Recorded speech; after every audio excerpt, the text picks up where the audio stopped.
tayo ng Puto Cheese na bestseller dito sa akin. We have here 4 cups all-purpose flour, 1 and 1/2 cups white sugar, 2 tablespoons baking powder, 1 teaspoon iodized salt. Mix together dry ingredients. Tips lang po, ang gamit ko po na baking powder is Calumet.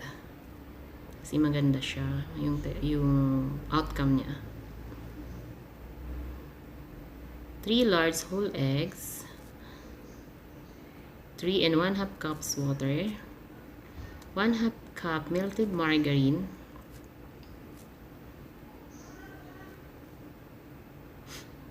add eggs, margarine to dry ingredients. Haluin natin siya ng mabuti. Pero hindi naman yung sobrang halo. Yung eggs po pala, kapag medium size eggs, ilagay po ninyo is 4 pieces. Add water gradually until mixture become blended well. Haluin natin siya yung sakto lang. And then, para mawala ang mga namuumuong irina, para yung mixture na ay ganyan ang result. Parang maganda. And then, ang gamit ko is queso kasi mas affordable siya. Ang request ng customer is yung pinakamaliit na puto. Bite size lang. Tapos nagpakulo na ako ng tubig para pag steam is kumukulo na siya. Ang aking lumang steamer. Matagal na yun sa akin. Lalagyan na natin siya sa steamer. Lalagyan ng queso.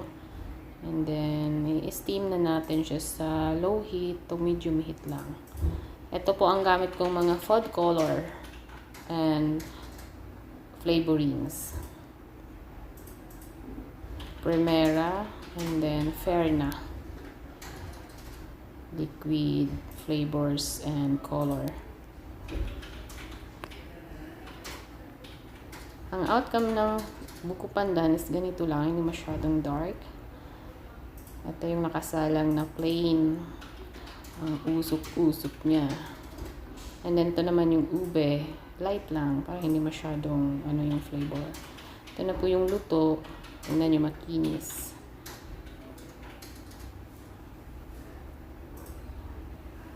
And after that, magpa-packing na po tayo according sa order ni customer. Kung ano yung gusto nilang packaging. Merong bilao, may styro. Okay.